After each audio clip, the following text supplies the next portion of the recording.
METZ, Marc ANGEL, two European members of Parliament. Thank you very much for being with us.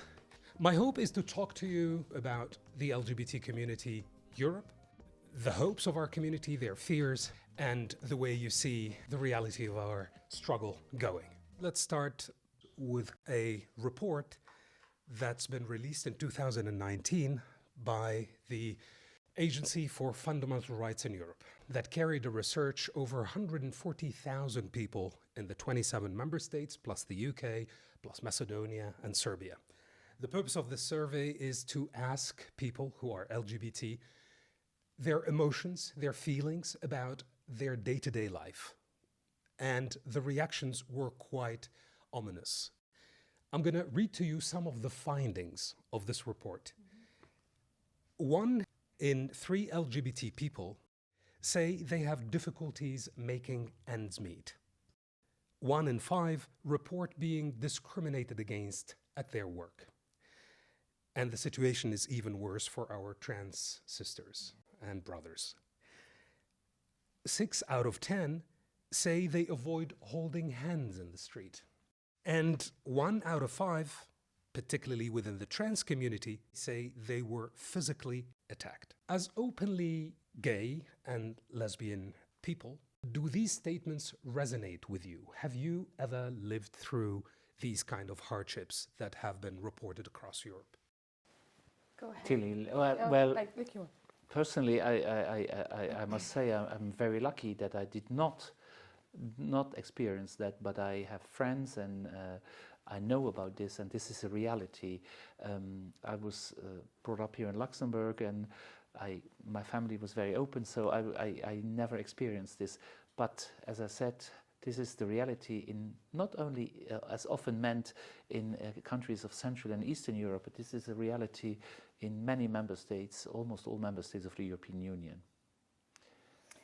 Yes, clearly, I would say the same thing that Mark. Me personally, I got not attacked or aggressed, but I see as well as in Luxembourg, and I knew about those findings also in the study, that especially in crisis times, people want to stick to the very traditional, and they are afraid of everything that goes out of the frame. So, and nevertheless, I've heard a lot, even at friends of my daughter, how difficult they still have, and all the fears they still have, even in Luxembourg, with their coming out.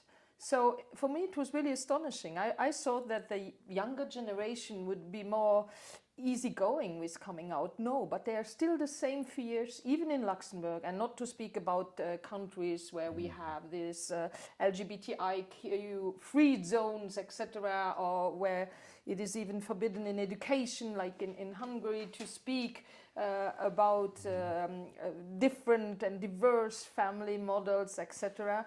So, and we saw also in Luxembourg, you remember the whole what was made around Tata Tom, which was just to open, to show that there are different people that tell different stories about, it's about tolerance, and it's about, so this great personage that was Tata Tom was criticized, and it was no obligation for the children. So it was just opening doors to more tolerant attitude. So even in Luxembourg, it's still not easy. Even if we in our situation were not personally aggressed, very close to us, we still hear and see and feel about this risk of discrimination and attacks, especially in crisis time.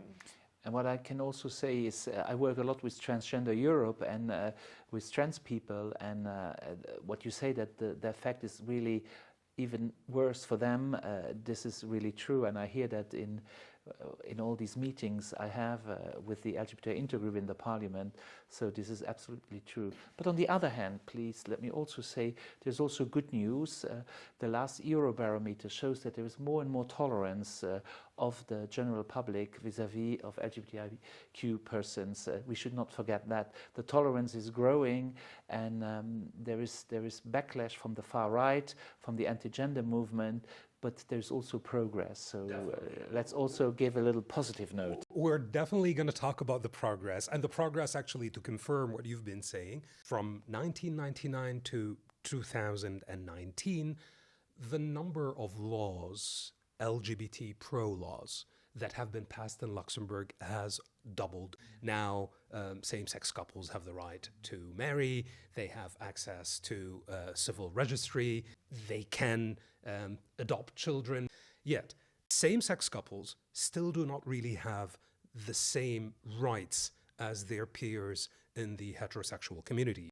As EU policy makers and members of the European Parliament LGBT intergroup, I'd like to hear you talking about what you're doing in the intergroup. Roughly, what is this positive impact that you're having? How can you address these frustrations and outright fear that we hear from some LGBT members? First of all, as a co-chair of the intergroup, I can say we've been very active. First of all, we have 160 members of the European Parliament in our intergroup out of 705. Of course, they're not all LGBTI community members, but they're allies. This is very important.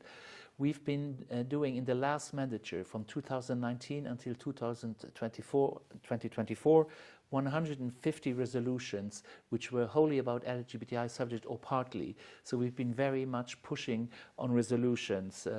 But we also have been working on legislation, which is very important.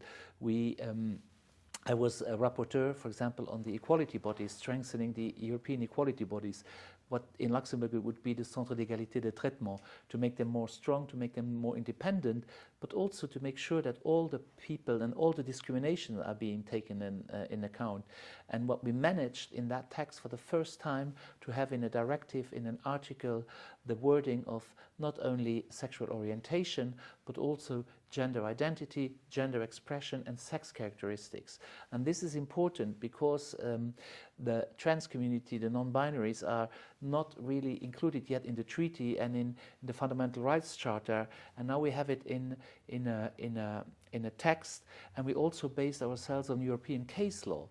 The case law, often we have texts where it says equality between men and women. I was also working on pay transparency to close the gender pay gap and to broaden it. When we talk about men and women now in 2024, it's men and women in all their diversity. Because the European Court of Justice has several rulings, we have case law which says that the concept of men and women has evolved. So we're getting a bit out of this binary into a more linear system, and this is also important. And this is what we do in the Parliament. Tilly can also talk. We worked about on the directive against violence against women. We always try to have gender inclusive language. Women, as I said, in all the diversity, have trans women inside, and make sure that the whole community is covered. This is something we're working on. You actually answered my follow-up question, so this leads me to you, Tilly. Marc mentioned the legal recognition of non-binary and intersex people. Can you tell us if there is any effort in that field to recognize these genders, or is it a lost case? Because we've got many brothers and sisters who happen actually to meet with us on a daily basis, and they ask that question. They do say, yes, you're happy, you're gay, you're LGBT, but we don't feel we belong with you here. Yes, I do understand that often they still feel left a bit apart, even though I think with the formulation that Marc said, that we need to have in every legislation this more holistic approach, and also considering non-binary people also, and really address them explicitly, not to say and all the others, but really also to name them so that they don't feel left behind, really. So I think it's very important that in general we take care in every legislation. Just to give you an example, I was shadow rapporteur on the platform workers in the Transport Committee, and there we know that the artificial intelligence is distributing the task. So also there we have to be very careful that this artificial intelligence does not start to make discrimination towards people. So that's a point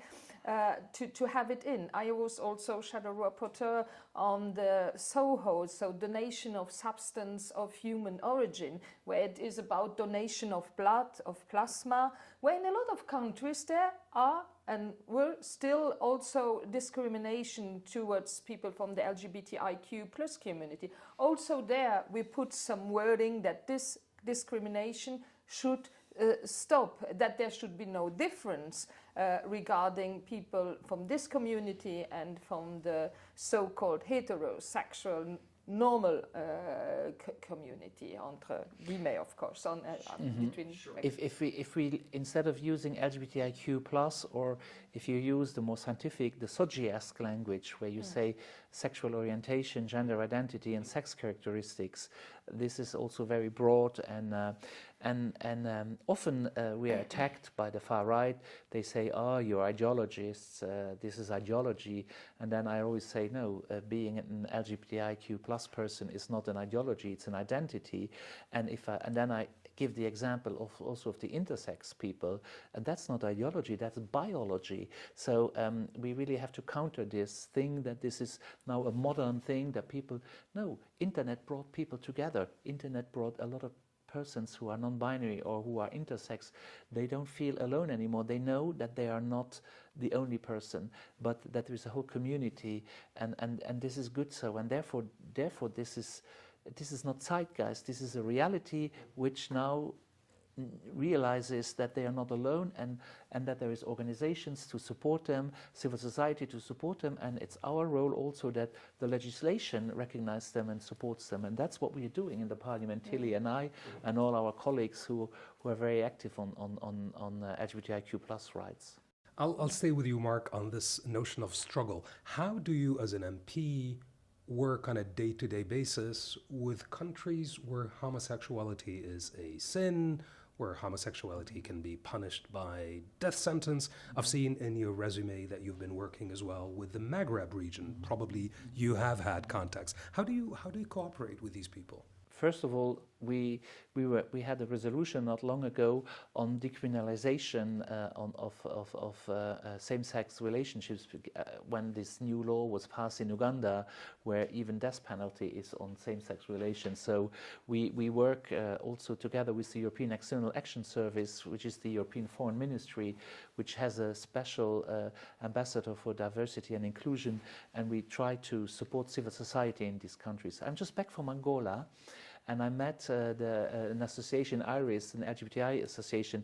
Angola is a country which a few years ago decriminalized same-sex relation. That's a good thing.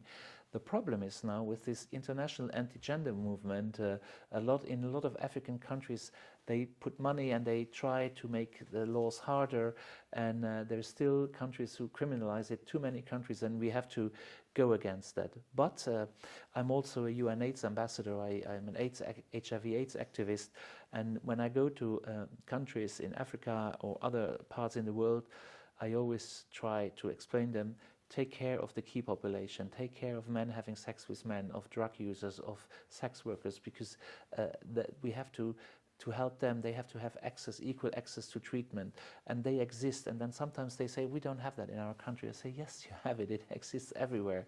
So you have to continue reminding them, not being afraid of talking to them in front of them, and say, yes, this exists, and make very much. And the problem is often they think this is a Western. This comes from Europe. You want to impose us. This doesn't exist here. It exists here. You have the people there. Give them a chance, and it always existed. And but it's a difficult